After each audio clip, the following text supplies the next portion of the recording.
días, buenas tardes y buenas noches para todos, en donde estén participando y construyendo junto a nosotros esta posibilidad de pensar e intercambiar en tiempos tan difíciles sobre las disciplinas y sobre los proyectos de investigación que venimos realizando.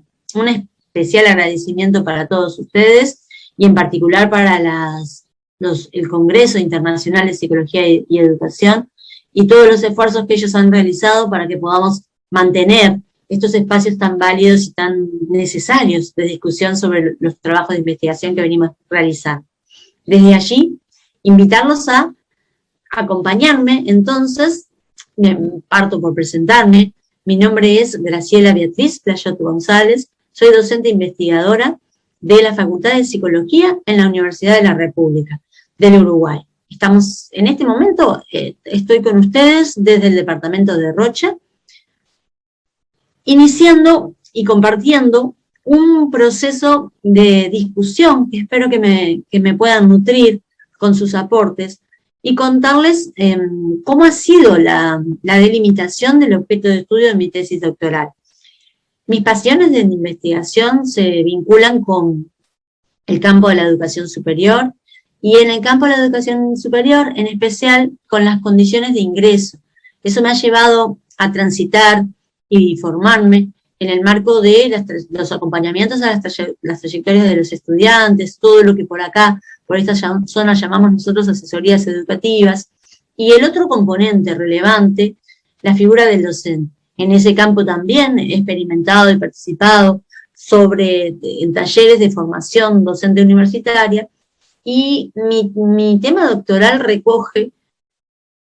articula estos espacios, el poder pensar al docente en el acompañar las trayectorias de los estudiantes en situación de ingreso. También en el marco de las responsabilidades académicas que yo asumo en mi facultad, he tenido la posibilidad de una encargatura de un curso que netamente se inserta en el diseño curricular para los procesos de inicio del estudiante en la vida universitaria.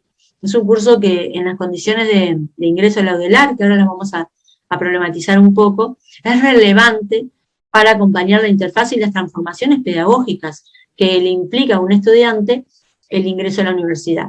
Desde estos tres lugares se construye esta curiosidad de investigación que hoy pongo en juego con ustedes para que me den los aportes de cómo seguir avanzando en el tema.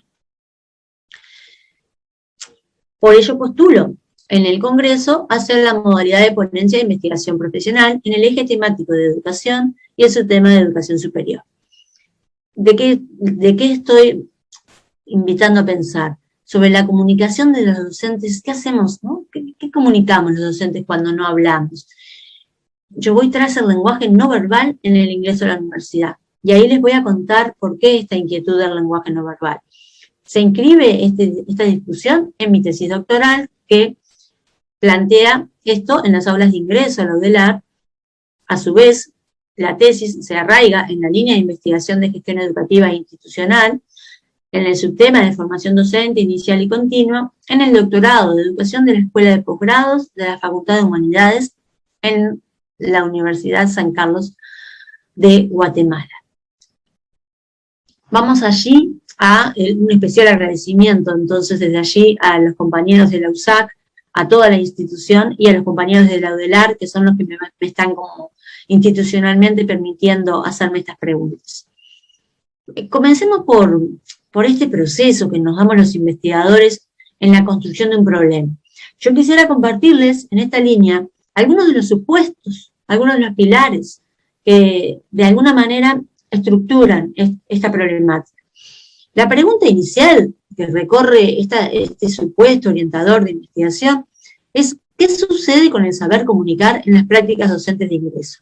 Eso nos lleva a pensar en esta figurita emblemática de desconstruir de alguna forma una vieja y pendiente discusión sobre cuáles son los saberes que los docentes universitarios ponemos en juego en las aulas. Cuando yo hablo de saberes, ya estoy tomando una posición pedagógica y teórica que tiene que ver con manejarnos con la línea de lo que Belleró plantea como la relación del saber que el docente toma con respecto a los contenidos y a los conocimientos, una relación subjetiva, un saber que pasa por el docente que recién después se pone en juego para la mediación con el estudiante. Pero ¿cuáles son esos saberes? ¿Son los saberes disciplinares? ¿Son los saberes curriculares o experienciales que Tardif nos va a proponer pensar? Y en esa línea, en esa reconstrucción, son los saberes de asesoría. Un docente en el ingreso tiene que tener un lugar de asesoría educativa para esa construcción del oficio del estudiante tan estudiada, tan propuesta desde la teoría, pero que realmente se traduce en acciones concretas en el aula, o la institución relega en otros, en estrategias institucionales o en equipos especializados, los componentes de asesoría. Y esos componentes de asesoría son presentes en el ingreso y se desvanecen en la situación de avance del estudiante. De allí esta inquietud de, bueno, situémonos en un docente de ingreso. ¿Será que el docente de ingreso debe desarrollar estrategias pedagógicas singulares para la condición de ingreso? En esa pregunta que nosotros nos estamos dando, acompañado de autores que vienen trabajando las pedagogías de los inicios, las pedagogías transparentes para facilitar los procesos de interfase y de cambio en el ciclo vital educativo de los estudiantes, el Instituto de Educación, y con ello tenemos 3 tesis doctorales que venimos trabajando en comprender particularidades de la práctica del docente en situación de ingreso. Mi trabajo refiere a la comunicación no verbal, y ahí luego vamos a argumentar por qué esta necesidad de pararnos en esta comunicación no verbal en el ingreso. Comunicación no verbal que los autores nos cuentan representa el 93% de las interacciones de comunicación en el aula. Y contemplemos que en los procesos de inicio el estudiante realmente además procede de una extranjería lingüística con respecto a la disciplina, que hace que desde mi perspectiva como docente y como investigadora, que sea relevante la comunicación no verbal, porque en esta extranjería cultural, podríamos plantearle también del ingreso a la universidad, el estudiante va a estar expuesto a esto que es mi comunicación no verbal en el aula. Los contextos actuales realmente han generado una valoración, una visibilidad a la comunicación no verbal que a mí me permite profundizar desde la relevancia de lo que hoy hace. El docente se ha encontrado hoy en las aulas de plataforma con una pérdida de posibilidades de utilizar su cuerpo, de moverse, de mirar, y todas estas preguntas desde la ausencia generaron visibilidad a la relevancia de la comunicación en el aula, con ello la posibilidad de la comunicación de generar climas. Los estudios muestran que el clima del aprendizaje, el clima incide directamente en el avance y el aprendizaje. Entonces, todas estas cosas me hacen a mí pensar y compartir con ustedes esto relevante, que es visualicemos cuáles son las estrategias de interacción comunicativa que los docentes tenemos en el ingreso, pensémoslas si dan cuenta o no de la condición curricular del ingreso. Estas preguntas son las que sostienen, se anexan a la inquietud de la investigación, y de allí pensar en la mejora de estas estrategias, la metacognición que yo puedo realizar, que también la investigación muestra que esta metacognición comunicacional incide en la mejora de las prácticas del docente. ¿Será que nosotros comunicamos hacia los procesos que el estudiante transita en el ingreso? ¿Será que mi comunicación no verbal incide en los procesos de persistencia del estudiante, como plantea Tinto, ¿verdad? La persistencia, él dice que va a tener que ver con la legitimación que el docente pueda dar, con las experiencias que ponga a disposición, de legitimación, de participación, de profesionalidad. Y eso sucede todo en un ámbito donde la comunicación no verbal es prioritaria. Por eso, pensar en el docente, pensar sobre sus saberes de comunicación y situar esto en un contexto muy particular, la Universidad de la República. La Universidad de la República del Uruguay, hasta hace pocos años única entidad estatal, recibe más del 80% de los estudiantes de jóvenes de ingreso a lo universitario. Es una macrouniversidad compleja de modelo latinoamericano que desarrolla su enseñanza en el marco de la articulación de la investigación, la docencia y la extensión en un modelo laico, gratuito y de libre acceso. Ahora vayamos un poquito más adelante. ¿Por qué el ingreso? ¿Por qué el ingreso en este modelo universitario? Y les planteaba, en la diapo anterior teníamos dos dibujitos que el estudio se pretende realizar en la Facultad de Odontología y la Facultad de Psicología. Ambos servicios, unidades académicas, pertenecen al área de salud.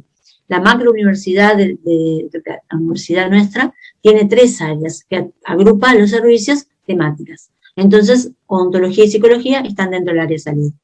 Muy particulares y en una construcción transversal que iremos a encontrar si existe o no algún nivel de continuidad o divergencia en el marco de las prácticas de sus docentes, porque bueno, ambos están en el área de salud y ambos están en situación de ingreso particular. El lugar del ingreso es nuestra unidad de trabajo. Odontología es un servicio que, estos datos que yo anexo acá, son del 2019. Tenía un ingreso de 320 estudiantes y psicología, que es donde yo me desempeño laboralmente, 2.180. En este año la matrícula de psicología fue 3.500.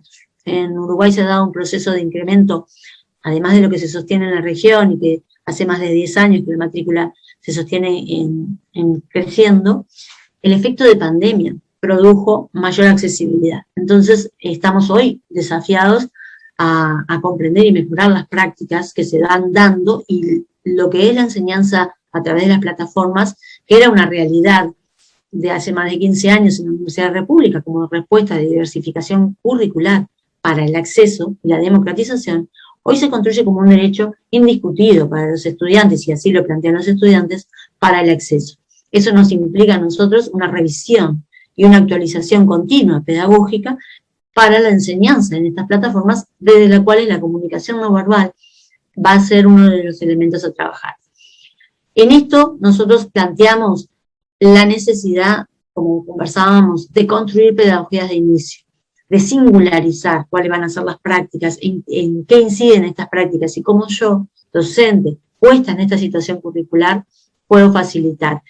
¿Y qué problemáticas tiene el inicio? Entonces, bueno, las problemáticas que nosotros, los que estamos convocados por este campo de investigación, estamos como bien sensibles.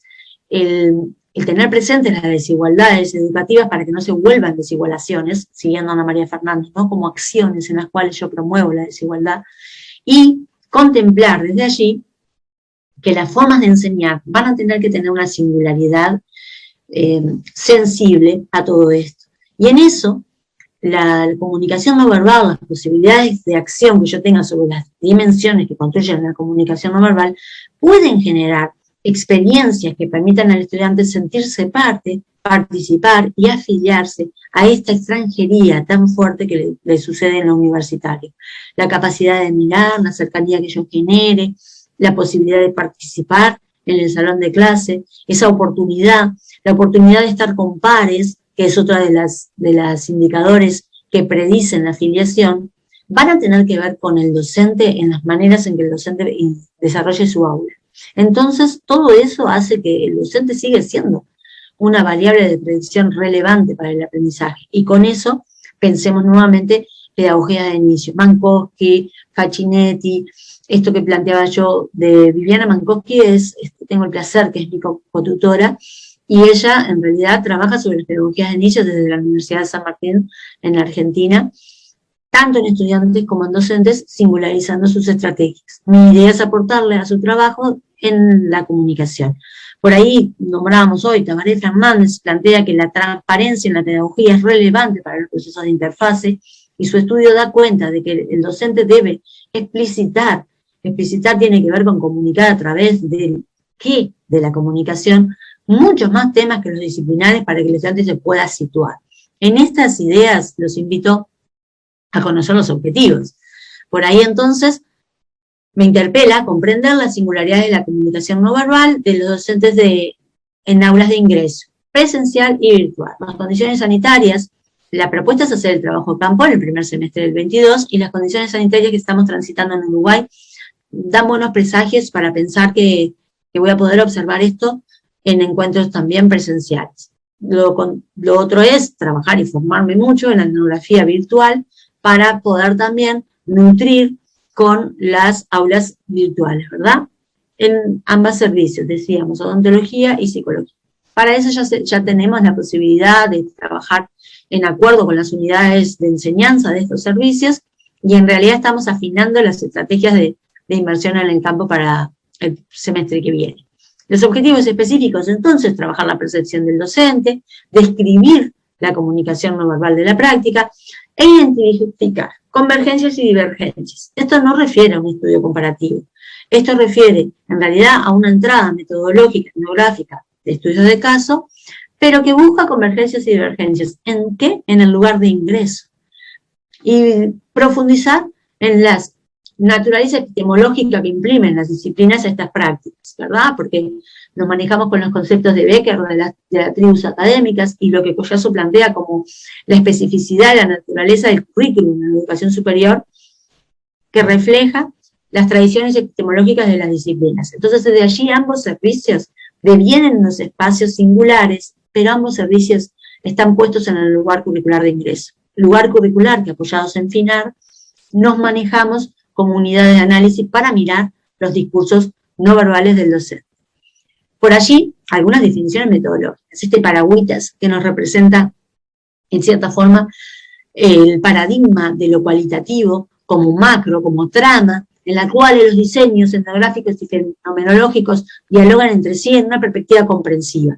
En un estudio de un alcance descriptivo y exploratorio, etnográfico como planteábamos, con una muestra que se va a construir con las unidades de apoyo a la enseñanza, un poco la puerta de entrada son ellos, pero que va a ser una muestra en cierta forma mixta, dirigida, propositiva por la conveniencia, y tipo, ¿verdad? Porque vamos a trabajar sobre docencias que por lo menos tengan más de 5 años en el ingreso y que hayan participado de lo presencial y de lo virtual. Entonces, para ello, ¿qué instrumentos son los que estamos discutiendo? En esto la literatura ha sido, los antecedentes y la disposición de los investigadores de un valor inalcanzable para mi estudio.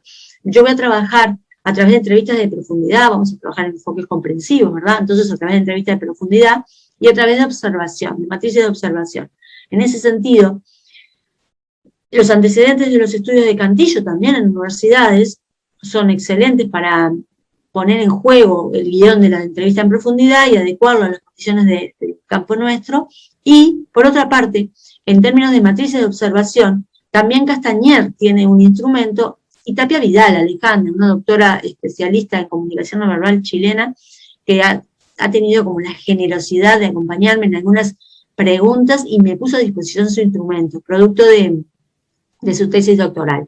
Con estas herramientas vamos a ir a hacer la recolección del campo. Y lo que traigo fundamentalmente, para que me ayuden a seguir construyendo, es dónde estamos en la construcción del objeto de estudio.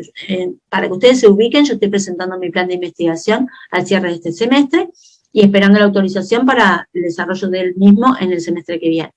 Y lo que hemos hecho es un proceso de discusión y de delimitación del objeto de estudio. Un estudio cualitativo admite distintas inversiones y una flexibilidad en esa construcción. Y acá está mi enjambre. Este es mi enjambre de pensamientos, de autores, de diálogos, y les voy a contar, en el tiempo que nos queda, esta construcción de hibridajes, va a decir causas, en hibridajes teóricos que nos permiten articular perspectivas, articular nociones, y con ellas, en este carácter inductivo, ir moviéndonos de lo ético y de lo émico en el campo y ver qué va emergiendo. Un enfoque multireferencial, podría decir Arduino. Mis dos niveles, mis dos constructos importantísimos de trabajar, la comunicación, estos que están en violeta acá, y las aulas de ingreso. En este proceso de construcción del objeto de estudio que Esquivel plantea, que en estudios cualitativos vamos haciendo como pequeñas inversiones, el doctorado me ha permitido hacer revisaciones sistemáticas, donde hacerme del estado de cuestión, y he realizado 2 ejercicios exploratorios de aproximación al campo. Uno a través de observaciones de clases grabadas y otros a través de entrevistas en profundidad. De esos ejercicios estamos en esta discusión con los cotutores, también el doctor Carlos Velázquez de la Universidad de San Carlos de Guatemala, y por acá van mis autores. Vamos a tomar la comunicación, después de haberla comprendido y discutido desde todas las perspectivas de la comunicación y de sus abordajes interdisciplinarios. Nosotros nos vamos a parar en modelos de comunicación que refieran a los aportes de la Escuela de Palo Alto, los sistémicos, a los modelos de comunicación. En esa línea relevante, los estudios de Barlavich y sus colaboradores, y también ellos plantean, ¿verdad?, 5 axiomas y muy, muy pertinentes para nosotros comprender la noción de comunicación. Entre ellos, uno de ellos plantea que la comunicación tiene 2 modalidades, analógica y digital. Lo digital va a tener que ver con aquello que decimos. Entonces, en el aula de ingreso, ¿cuáles son los saberes que circulan? Y lo analógico en el cómo lo decimos. Eso nos da toda la posibilidad de nosotros trabajar la comunicación no verbal. El primer axioma que plantea Barlavich es imposible no comunicar. Entonces, mi cuerpo, mi presencia, mi postura, ya es un nivel de comunicación. Después, de la mano de Bernal, también colaborador de Barlavich, plantea 3 niveles sistémicos también en su trabajo, el interpersonal y el sociocultural. Bueno, nosotros nos vamos a quedar en el interpersonal, porque vamos a mirar el discurso del docente en situación de interacción comunicacional. No vamos a mirar qué sucede con el docente y qué hace el estudiante. Eso es mirar la interacción. Nosotros miramos el discurso del docente en situación de interacción, ¿sí? Siguiendo lo que ha sido el rastreo del estado de cuestión, que los autores han podido trabajar desde esa perspectiva. Entonces, con ellos nos vamos a trabajar las interacciones comunicacionales, como decíamos, les vuelvo a referir, objeto trabajado ya en la universidad por Tapia Vidal, por Carrillo Vegas, disculpen, y el canal analógico.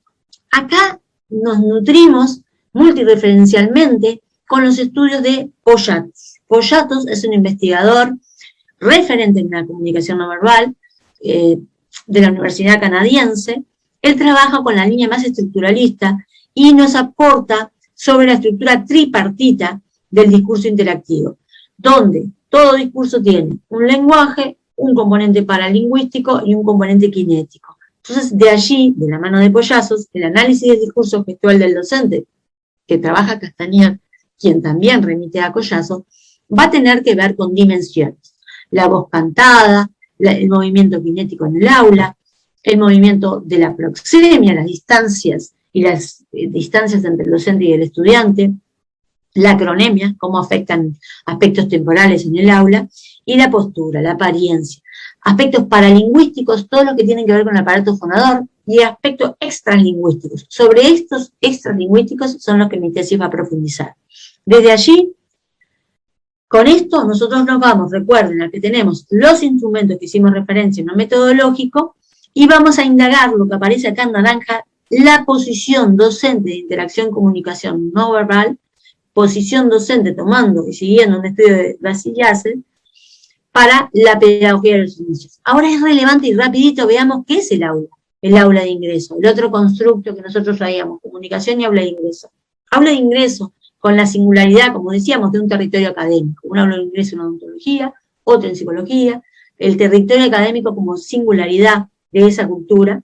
Culturema, va a decir Poyatos, va a decir que el culturema es una construcción que también la institución hace. Referíamos al lugar curricular, en esto el gridaje, ¿verdad?, multireferencial, lugar curricular, plantea Pinar, y Boffenbrenner el aula como un lugar intersistémico, y con ella cómo afectan todos los discursos, ¿sí? Entonces, en estos contextos comunicacionales e interpersonales son máximos, masivos, próximos y de telecomunicación. ¿Sí? Estamos hablando de aulas que pueden ser de condiciones de numerosidad de 300 estudiantes de repente, ¿sí? Entonces allí la posición. Este es el engranaje teórico que yo tengo a disposición, y desde este enjambre, entonces, teórico que está dialogando conmigo, de las exploraciones y del estado del arte, vayamos a jerarquizar algunos autores que más próximos tengo en el desarrollo, como algo de lo que habíamos conversado. Fíjense, este reciente estudio de López Navarrete, que en realidad ya presenta análisis de lo que tiene que ver con lo presencial y la no presencialidad. Este estudio es muy relevante para mi trabajo de tesis porque trabaja los gestos no verbales en los 2 tipos de aula. Si bien el enfoque y los instrumentos que utiliza López Navarrete son diferentes, se comienza acá a problematizar sobre el aula presencial y el aula virtual. Lo que referíamos a Alejandra Tapia Vidal y su matriz de observación, este estudio de Malabrigo, que trabaja entrevistas y que hace una excelente categorización después del material, también es para mí un insumo de análisis muy relevante a la hora que empecemos a a construir el bagaje de los datos. Conversábamos sobre Bertrand y Mambré, que en su trabajo ya refiere a Poyatos, o sea que son autores que utilizan el mismo marco teórico que yo voy a articular. Si bien trabaja desde la elaboración de una guía didáctica, este es un proyecto más de investigación-acción, el referente teórico dialoga excelente con el marco mío. Castillo Sanabria, este estudio es totalmente relevante, universitario, es un estudio descriptivo, trabaja en una entrevista semiestructurada, ella la separan docentes y estudiantes, y después los trabajos de Freitas y Páez, que también de sostenida y de trayectoria en este tema, trabajan una categorización muy relevante que me va a enriquecer los análisis. Y en esta línea les dejo por acá otros autores, Roland Jiménez, Montebulliasi, Castañer, de nuevo, hablábamos de Castañer, esto es nodal, Castañer, porque ella trabaja el discurso de comunicación no verbal en el docente y realiza una matriz de observación y toda su línea de investigación está centrada en el docente, en la particularidad del docente y su discurso. Y bueno, en esta misma línea, estos autores que están en los trabajos de Poyatos, de Beltrán, mucho acumulado en la enseñanza de una segunda lengua y desde allí la relevante de la comunicación no verbal, estos fundamentalmente por el marco teórico, de nuevo, porque se ampara en la estructura tripartita de las interacciones comunicacionales. Entonces, estas herencias son las que me han acompañado en el camino que pretendo sumar a ustedes desde sus primeras percepciones, las preguntas que les surgen. Cuéntenme qué curiosidades les despliega este ejercicio de investigación que les comparto ahora y todo el proceso de construcción del objeto de estudio. Les dejo por aquí también otros referentes que me acompañan en este camino, que llega a finales de noviembre con la presentación del plan de investigación frente al Tribunal del Doctorado de la Universidad de San Carlos y con toda la expectativa de poder transitar entonces el semestre que viene el trabajo de campo. Desde aquí agradecerles y los espero. Cuéntenme qué les pareció. Muchas gracias.